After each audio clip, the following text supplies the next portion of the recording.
এই ড্রোনটা এখন আমরা একটু উড়াবো, দেখি ড্রোনটাই কিন্তু ড্রোনটা উঠতেছে। হ্যাঁ, বেশি উপরে ওঠে না, নিচে রাখো, নিচে রাখো। হ্যাঁ, নিচে রাখো, তোমার সামনে রাখো। এই ড্রোনটা কিন্তু এই যে আমার দিক তাকায় আছে, তুমি ওখানেই থাকো, ওখানেই থাকো, তোমার কাছে রাখো। এই ড্রোনটা আমরা এখন উড়ায় দেখবো যে ড্রোনটা কিভাবে আকাশের উপরে উঠে, এবং আপনাদেরকে আশেপাশের সিনারিগুলা আমরা এই ড্রোনের মাধ্যমে দেখাবো। আশেপাশে একটা নদী আছে, এই নদীটা এবং এটা আপনাদেরকে আমরা খুব ভালোভাবে এটা দেখানোর চেষ্টা করব। ড্রোনটা কিন্তু অনেক উপরে উঠবে, অনেক উপরে উঠবে না ড্রোনটা? কত উপরে উঠবে? 500 মিটার উপরে উঠবে। একবারে ড্রোনের কাছে যাই, দেখি কোনো সিগন্যাল দেয় কিনা। খুব সুন্দর। এই ড্রোনটা এখন আমরা আকাশের দিকে তুলব। তো এখন আমরা এই ড্রোনটি অনেক উপরে নিয়ে যাব। এটা হচ্ছে আমরা যে লাইনে দাঁড়ায় আছি, এই লাইন থেকে এটা বের হয়ে গেল, এবং লোকেশনটা আমি কোন সাইডে নিব এটা দেখতেছি যে কোন সাইডে নিলে এটা ভালো হয়। এটা এখন উপরের দিকে উঠাচ্ছি। হ্যাঁ, উপরের দিকে এটা যাচ্ছে। এটা হচ্ছে নদীর ওই পারের অংশ, নদীর ওই পারের অংশ। এটা হচ্ছে যে ভাটাটা আছে, ভাটার দিককার অংশ। কিন্তু আমরা ভাটার দিকে যাব না, আমরা এই সাইডটাতে যাওয়ার ট্রাই করব। এই সাইডটাতে যাওয়ার ট্রাই করব। নিচে কিন্তু এটা কিন্তু এখন মোটামুটি 300 ফিটের মতো উপরে, 300 মিটারের মতো কিন্তু এটা এখন উপরে, হ্যাঁ 300 মিটার উপরে উঠে গেছে। এবং এই দিক দিয়ে আমরা সামনে যাওয়ার ট্রাই করব। কত দূর যাওয়া যায় এটা একটু দেখি। আকাশে কিন্তু মেঘ আছে, মেঘের উপরেও নেওয়া যাবে। আজকে মেঘের উপরে নিব না, কারণ ভয় লাগতেছে। চার্জ খুব একটা বেশি নাই, এবং আজকে ভালোভাবে উড়াইতে পারার সবচেয়ে বড় একটা বেনিফিট ছিল, সেটা হলো আকাশে কিন্তু কোনো বাতাস নাই। বাতাস থাকলে কিন্তু এটার ব্যাটারি চার্জটা খুব দ্রুত শেষ হয়ে যায়। এটা কিন্তু নদীটা কিন্তু অনেক বড়, দেখেন এখন কিন্তু অনেক চিকন লাগতেছে, অনেক চিকন লাগতেছে। নদীতে কিন্তু ছোট ছোট এগুলো কিন্তু নৌকা দেখা যাচ্ছে।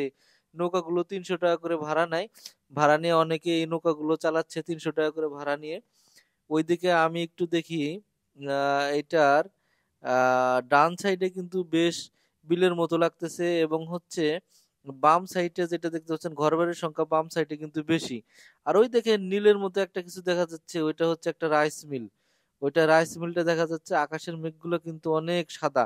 নিচের দিকে একটু ধরি, হ্যাঁ হ্যাঁ হ্যাঁ, নিচের দিকে। এবং এটা একটু ঘোরাতে হবে, আর একটু ঘোরাতে হবে। ঘোরালে এটা মনে করেন যে বাম সাইড এবং ডান সাইড, হ্যাঁ বাম সাইডের এই পাশটাতে সূর্যের কারণে আলোটা কিন্তু খুব ভালোভাবে এসে পড়তেছে। এবং এটা কিন্তু কোনো, এই যে এটার যে ভিডিও ফুটেজ যেটা দেখতেছেন, এটা কিন্তু এই ভিডিও ফুটেজের উপর কিন্তু কোনো এইচডিআর বা যেটা বলেন কালার গ্রেডিং এগুলো কিন্তু কিছুই করা হয়নি। এটা কিন্তু এটা র ভিডিওটা আপনারা দেখতে পাচ্ছেন। এই পাশে কিন্তু হিউজ, এই যে এগুলো কিন্তু শহরের বাড়িগুলো দেখা যাচ্ছে। শহরের বাড়িগুলো কিন্তু দেখতে অনেক সুন্দর। ওদিকে পাঠাবো না, পাঠালে ভাই ভয় লেগে যায় যে পাখি টাকি থাকে, তো পাখির কারণে কিন্তু অনেক প্রবলেম হয়। পাখিরা, ইগল পাখিরা তারা ভেবে নেয় যে এটা তাদের শত্রু, এবং তারা এই ড্রোনটা যে এটা যে আসলে আমাদের দামি একটা জিনিস এটা তারা বোঝার চেষ্টা করে না। তারা ভাবে যে নিচে যে ইঁদুর গুলো আছে এই ড্রোনটা হয়তো খেয়ে ফেলবে, এই জন্য তারা ড্রোনকে এসে আঘাত করতে চায়। এবং যদি একবার ড্রোনের ভিতরে কোনোভাবে একটা থাবা দেয়, তাহলে কিন্তু এই ড্রোনটা আর আমার রক্ষা করার সম্ভাবনা খুঁজেই পাবো না, হয়তো কোন জায়গায় যা পড়বে। তো একটু নিচের দিকে আসি। আমরা যে জায়গায় আছি, এই যে গাছপালাগুলো দেখতেছেন না বাম সাইডে, কিছু গাছপালা দেখতেছেন, এই জায়গায় কিন্তু আমরা মূলত আছি। এই দেখেন যে সাদা সাদা গাছ, নীল নীল গাছপালা গুলো, এই জায়গায় কিন্তু এখন আমরা আছি। এবং তো এটা নামাইতে হলে টোটালি মনে করেন যে আরসি রিমোট 3 দিকে এটা তাকায়া তারপরে এটা নামাতে হবে। তাছাড়া কিন্তু এটা, যেহেতু আমরা গাছের নিচে আছি, হ্যাঁ, এটাকে যদি আমি ডাইরেক্ট হচ্ছে হোম পয়েন্ট, অর্থাৎ আহ, এটার একটা অপশন আছে রিটার্ন টু হোম, এটাতে যদি আমি ক্লিক করি তাহলে কিন্তু গাছের সাথে গুতা খায়, আর এটাতে কিন্তু গুতা খাওয়া যাবে, এবং আমি ড্রোনটা কিন্তু মিসিং হয়ে যাবে আমার। তাই সেই অপশনে যাব না। হ্যাঁ, ব্যাটারি চার্জ কিন্তু একটু কমে আসছে আমাদের। 47%-এর মতো ব্যাটারি চার্জ এখনো আছে। যাই হোক, এই চার্জ দিয়েও আমি মোটামুটি অনেকক্ষণ উড়াতে পারবো। কিন্তু ড্রোন আমাকে একটা সিগন্যাল দিয়ে দিচ্ছে যে এই ড্রোনটা এখন রিটার্ন টু হোমে আসার জন্য আপনি অ্যাক্টিভ করে দিছে, অটোমেটিক অ্যাক্টিভ করে দিছে, কিন্তু এটা আমি ক্যান্সেল করে দিছি। এটা ক্যান্সেল করে দিছি, এখন কিন্তু এটার কাজ করবে না। রিটার্ন টু হোম এটা এখন কাজ করবে না, এটাকে ম্যানুয়ালি হোমে আনতে হবে। আশেপাশের সিনারিটা দেখেন, খুব ভালো লাগতেছে কিন্তু আমার দেখতে। ড্রোন দিয়ে আসলে সিনারি দেখা এটা কিন্তু অনেক মজার একটা বিষয়। হ্যাঁ, নদীতে কিন্তু কোনো ধরনের স্রোত নেই, বিন্দু মাত্র স্রোত নেই। এখন আমরা নিচের সিনারি গুলো দেখবো নদীর। এই শটটা আমার কাছে ভালো লাগছে, কারণ এটা এই যে দেখেন নৌকা কত ছোট দেখা যায়, এটা কিন্তু মোটামুটি একেবারে নিচুর থেকে না, উঁচুর থেকে। সাইড সিনারি গুলো দেখেন, ভালো লাগবে এবং আলহামদুলিল্লাহ বলেন।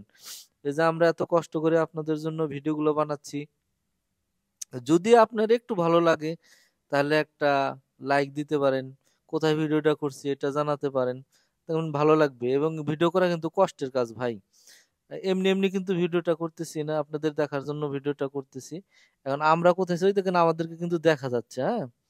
ড্রোনের যে পাইলট সে কিন্তু, আমি কিন্তু খুব ভালো ড্রোন ফ্লাই করতে পারি না, আমার ছেলে ফ্লাই করতেছে ড্রোনটা, ফ্লাইট টোটালি কন্ট্রোল করতেছে আমার ছেলে।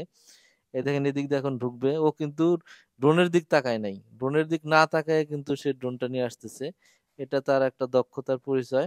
এবং এই দেখেন এখানে এই যে, হ্যাঁ আমাদেরকে দেখা যাচ্ছে, হ্যাঁ আসতেছে ড্রোন, আমরা তিনজন এখানে আছি।